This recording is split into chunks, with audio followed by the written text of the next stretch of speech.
dengan kian sengit, kita dapat lihat ramai manusia berpusu-pusu. Cikgu-cikgu mula berkenalan dengan satu sama lain, dan ada juga yang hampir berlawan dan pergaduhan menjadi sedikit tegang. Jadi kita dapat lihat, dan mereka tengah melihat kasut saya sekarang ni. Mereka menuduh kasut kita kasut.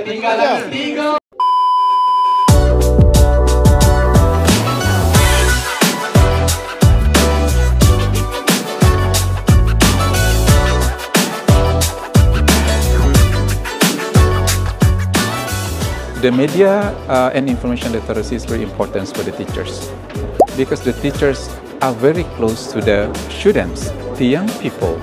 They can speak heart by heart with the students. So, if the teachers have good understanding, have good knowledge about media and information literacy, they can transfer the knowledge, they can transfer the information directly to the students. And the students can get direct benefit from that sharing from the teachers. Okay, saya berada di sini 2 hari belajar tentang literasi media dan informasi. So saya pergi ke sekolah nanti, saya plan untuk membuat bengkel lah murid-murid. Apa yang saya belajar kat sini 2 hari ini saya akan sampaikan kepada mereka, dan aktiviti-aktiviti yang menarik ni pun saya akan aplikasi di sekolah nanti supaya murid-murid boleh belajar, mereka peka tentang literasi media dan informasi ni. Diorang ni ikut keputusan orang lain je ke? Adakah diorang tak larat nak fikir sebab sekarang dah pukul 5.22 dia kasut? Ada bila seorang cop biru, semua cop biru, dan seorang cop merah, semua cop merah. Kita lihat perubahan sebentar.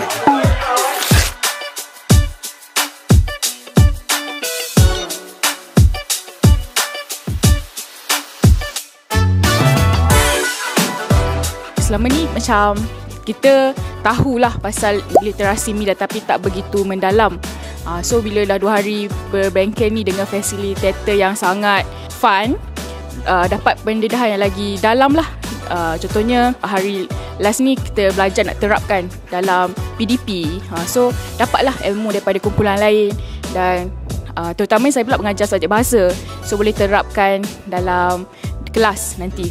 Banyak ilmu baru yang saya dapat, terutamanya berkenaan dengan isu-isu konten, isu-isu simbol-simbol media yang jarang kita jumpa tetapi mempunyai maksud yang sangat tidak baik.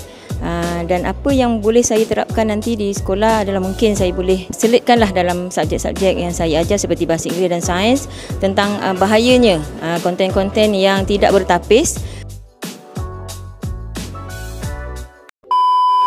Ya, kena bertanya. Yang tegang di sini dan mereka pasti jangan ada nama yang sama. Yang terbaik.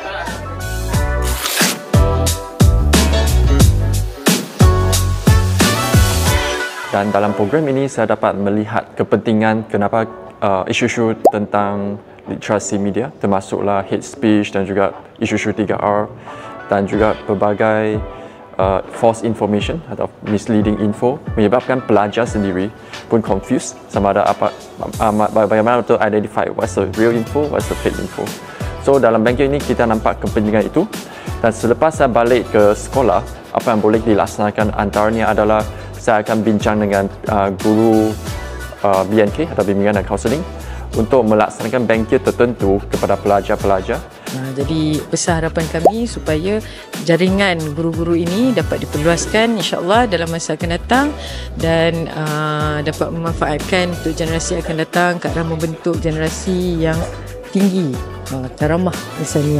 Terima kasih.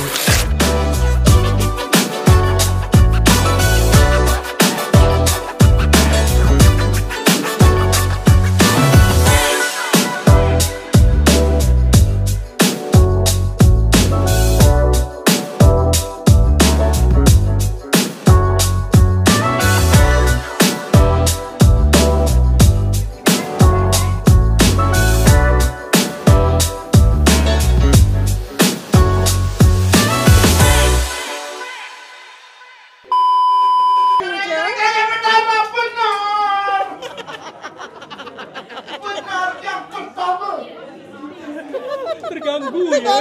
Terganggu dia.